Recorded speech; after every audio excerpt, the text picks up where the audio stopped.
Hello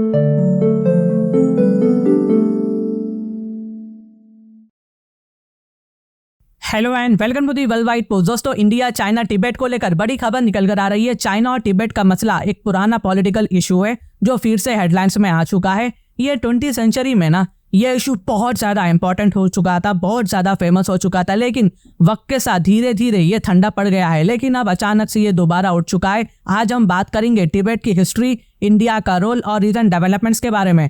कल एक US delegation India का शहर धर्मशाला पहुंच चुका है। ये वही जगह है जहां दलाई लामा रहते हैं। याद रखिए, इनको लोग दलाई लामा कहते हैं, लेकिन एक्चुअल में ना इनका रियल नेम लामो तोंडप है। समझने के लिए ना दलाई लामा एक नाम है। तिब्बतियन लोगों के स्पिरिचुअल और टेम्पोरल लीडर के नाम से ये जाने जाते हैं और तिब्बतियन बुद्धिज्म के हेड मॉन्क भी होते हैं। बेसिकली जैसा प्राइम मिनिस्टर एक पोजीशन का नाम होता है ना, ठीक वैसे ही दलाई लामा भी एक पोजीशन का नाम है। और दोस्तों, ये यूएस से आया हुआ डेलीगेशन बिपार्टीसान है। मतलब यूएस की दो बड़े मेजर पॉलिटिकल पार्टीज डेमोक्रेट्स और रिपब्लिकन्स दोनों ही इस डेलीगेशन में शामिल है। इनफैक्ट इस डेलीगेशन में नैन्सी पेलोसी भी शामिल है, जो पहले यूएस हाउस ऑफ रिप्रेजेंटेटिव की स्पीकर भी रह चुकी है और टॉप लीडर भी है।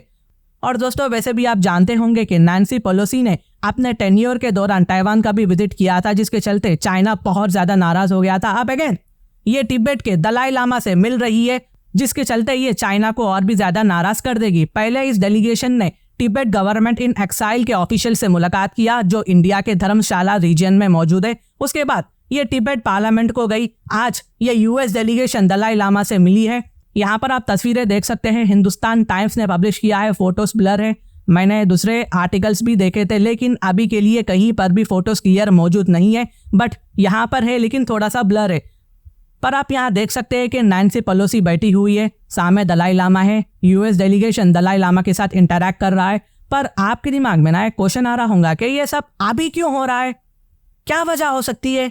तो देखिए जी, वजह ये है कि डेलीगेशन के हिसाब से इनका पर्पस ये है कि वो यूएस रेजोल्यूशन को रीइंफोर्स करना चाहते हैं और दलाई लामा से मिलके उनके साथ सॉलिडारिटी दिखाना चाहते हैं दुनिया को। अमेरिका दलाई लामा के विजडम को लेना चाहता है और यह दिखाना चाहता है दुनिया को कि अमेरिका दलाई लामा के साथ है।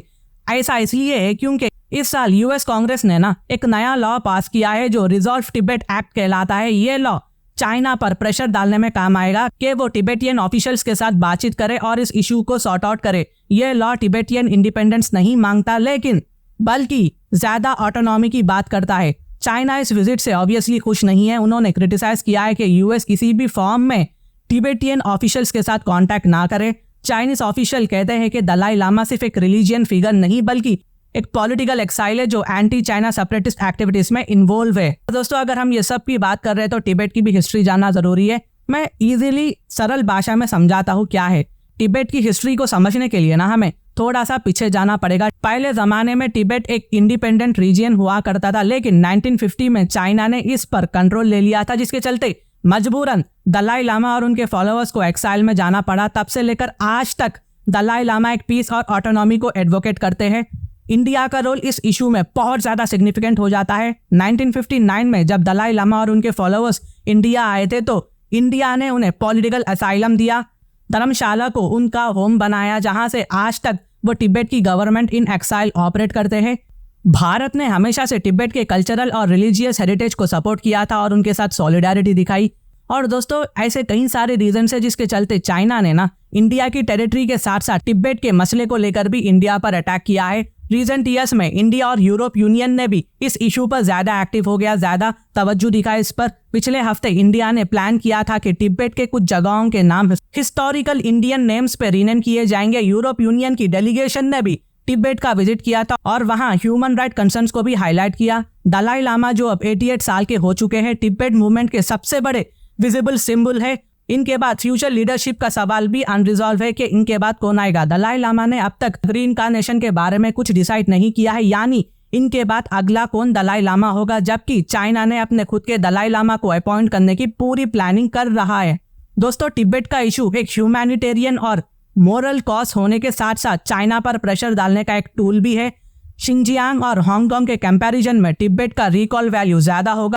इंडिया के प्राइम मिनिस्टर नरेंद्र मोदी ने अब तक दलाई लामा से मिलने का कोई प्लान नहीं बनाया है, जबकि आखिरी मीटिंग 2010 में हुई थी जब doctor Manmohan Singh prime minister थे। अगर ग्लोबल फोकस तिब्बत पर लाना है ना, तो शायद ये वक्त सही है कि इंडिया भी इस इशू पर अपना स्टैंड क्लियर करे। और दोस्तों पीएम मोदी को ना दलाई लामा से मिलना भी चाहिए। हमने पास्ट में चाइना के साथ खामोश बिहेवियर रखकर पास्ट में सबसे बड़ी गलती की है। तो दोस्तों देखना होगा कि क्या पीएम मोदी मिलते हैं या नहीं, और कौन होगा फ्यूचर का अगला दलाई लामा, ये तो आने वाले वक्त में ही पता चलेगा। तो दोस्तों ये थी डिटेल डिस्कशन तिब्बत के हिस्ट्री, करंट डेवलपमेंट्स और इंडिया के रोल के बारे में। आपको ये वीडियो कैसा लगा हमें जरूर बताइए। नेक्स्ट वीडियो तक के लिए गुड बाय। इंटरनेशनल अफेयर्स के लिए आप मेरे चैनल को सब्सक्राइब कर सकते हैं। Thank you for watching, thank you for hearing and I always say God bless you all.